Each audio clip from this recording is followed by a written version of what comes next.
አሁን የስነ ስርዓት ጥያቄ ሳይሆን የተከበረው ዶክተር ደሳለኝ የጥያቄ ነው። ስለዚህ ጥያቄው ተመዝግቧል። ስነ ስርዓት ያልሁት እዚህ ላይ ክብርት ሚኒስትሯ እንዲያቀርቡልን የሚጠበቀው የሚኒስትር መስሪያ ቤታቸውን የመንግስት ሪፖርት እንጂ ሚኒስትር መስሪያ ቤታቸው የሰራውን ካድሬ የማሰልጠን ስራ መሆን ስለሌለበት ፕሮሲጀራሊ ትክክል አይደለም በሚል ነው። ክቡር አፈ ጉባኤ ምላሽ ይሰጥበታል። የስነ ስርዓት ጥያቄ ሳይሆን ይሄ ጥያቄ ነው። በድጋሚ ለመግለጽ እሺ፣ የስነ ስርዓት ጥያቄ ያነሳው። እሺ፣ አመሰግናለሁ።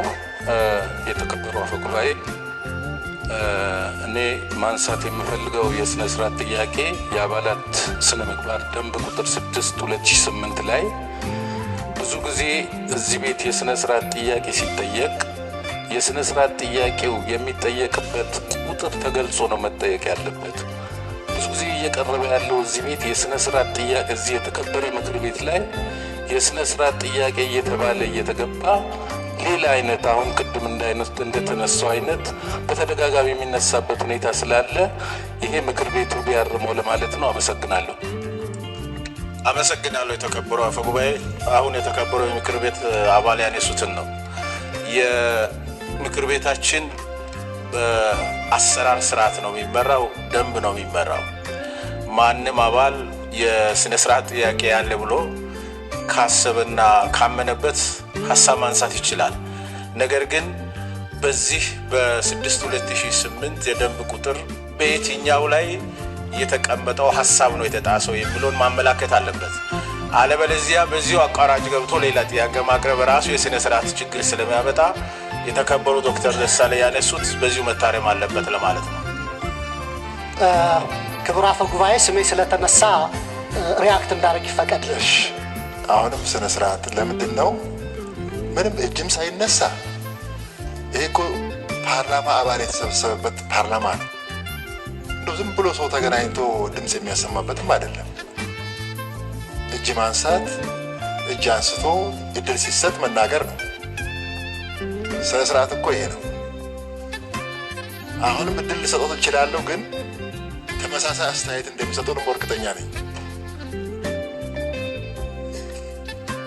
አንደኛ ነገር ሁሉም ይህ ምክር ቤት የሚከተላቸው ስነ ስርዓቶች፣ መርሆች ምክር ቤቱ የሚከተላቸው ከዓለም አቀፍ ልማዶችም ሆነ ከምክር ቤቱ አሰራር ልማዶች የሚቀዱ ሁሉም ነገሮች በሕጉ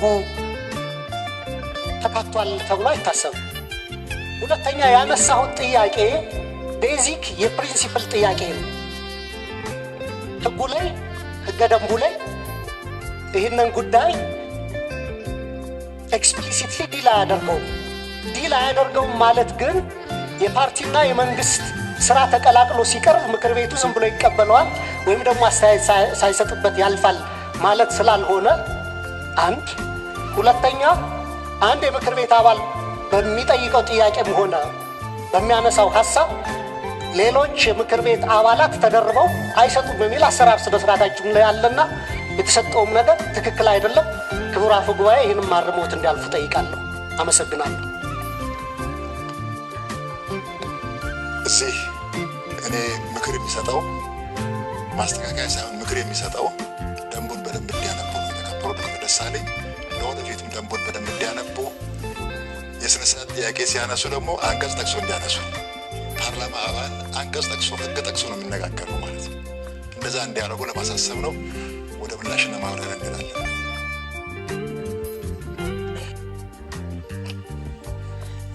የሚደረጉ ህገ መንግስታዊ ስርዓትን የመናድ ሙከራዎች ይታያሉ።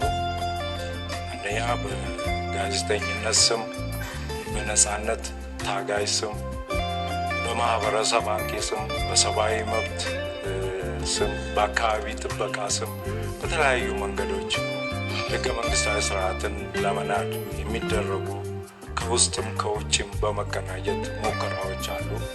እንደዚህ አይነት ሙከራዎችን ለማስተንፈስ አይነተኛ መሳሪያ ነው የሚወስደውና ተጠናክሮ መቀጠል አለበት። በቀረበበት ምክር ቤቱ ቢያጸድቀው ሀሳቤን ለመስጠት ነው። አመሰግናለሁ።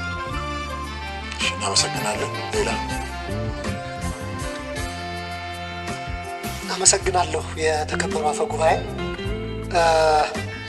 ምሰጠው አስተያየት በእርግጥ ከፊት ለቀረበውም ለሌሎችም በኋላ ከቱርክ መንግስት ጋርም ለሚመጡ የትብብር ስምምነቶች ሊሰራ ይችላል።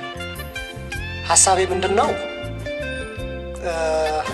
ገዢው ፓርቲ እነዚህን አሳልፎ የመስጠት ስምምነቶች ተጠቅሞ በስደት በተለይም ወደ እነዚህ ሀገሮች ኢትዮጵያውያን በቀላሉ ቪዛ አግኝተው መጓዝ የሚችሉባቸው ሀገሮች ስለሆኑ ወደ እነዚህ ሀገሮች የሚሄዱ የፖለቲካ ተቃዋሚዎችን፣ ጋዜጠኞችን፣ የሰብአዊ መብት ተሟጋቾችን ለማፈንና መሰረታዊ የዜጎችን መብቶችና ነፃነቶችን ለመገደብ ጥቅም ላይ ሊያውል ይችላል የሚል ስጋት አለ። ይህ ስጋቴ ከመሬት ተነስቼ ሳይሆን ባለፉት ጊዜያቶችም ኤክስትራዳይት ተደርገው የመጡ ወይም ተይዘው ተላልፈው የመጡ ዜጎችን ስናይ ብዙዎቹ የፖለቲካ ታጋዮች፣ የመብት ታጋዮች ወይም ደግሞ ከገዢው አካል ጋር የሀሳብ ልዩነት ያላቸው አካላት ናቸው። ከኬንያ ተይዘው የመጡ ብዙ ኦሮሞ ወንድሞቻችን እንደነበሩ አስታውሳለሁ። ከሱዳን ተይዘው የመጡ ብዙ አማራ ወንድሞቻችን እንደነበሩ አስታውሳለሁ ባለፉት ጊዜያቶች። ስለዚህ እንደዚህ አይነት ስምምነቶች ሀገራችን የሰብአዊ መብትን ለማክበር ያለባትን ዓለም አቀፋዊ ግዴታዎችና የሀገራችን የውጭ ግንኙነት ፖሊሲና መርሆዎችን ለነዚህ መብቶች መከበር ትልቅ ትኩረት መስጠት ስላለበት እኔ እንደዚህ አይነት ስምምነቶች ከጠቀሜታቸው ይልቅ ዲሰንትን ወይም ደግሞ ተቃውሞን ለማፈን ያገለግላሉ የሚል ስጋት ስላለኝ ውድቅ እንድናደርጋቸው ለማለት ነው። ከዚህ በኋላም ያለውን እንዲሁ አመሰግናለሁ። አመሰግናለሁ። ሌላ የቀረበልን አዋጅ ጊዜያዊ ብቻ አይደለም፣ ሀገራችንን ባለችበት ሁኔታ ብቻ ሳይሆን ለወደፊቱ ከሁለቱ ሀገራት ያለን ግንኙነትን የሚያጠናክርና የትም ሀገር በኖር የሀገር ሉዓላዊነትን ለማስከበር እየተካሄደበት ያለው አዋጅ እንደመሆኑ ምክር ቤቱ ቢያጸድቀው ጥሩ ነው እላለሁኝ። ከዚህ ጋር አያይዤ መናገርና የራሴንም ሀሳብ መስጠት የምፈልገው አዋጅ የምናጸድቀው ለተወሰነ ወይ ለገዢ ፓርቲ ወይ ለተቃዋሚ ፓርቲ አይደለም። የመንግስትን ስራ ልናሳልጥበት በሚችልና የሀገሪቱን ነፃነት ብቻ ሳይሆን ሕግን ለማስከበር የሚወጣበት አዋጅ ስለሆነ ይህ ከፓርቲ ጋር የሚያገናኝም ጉዳይ አይደለም። የመንግስትን አዋጅ ነው የምናወጣው። ስለዚህ መንግስት ባስፈለገውና ይህን ስራ ከተለያዩ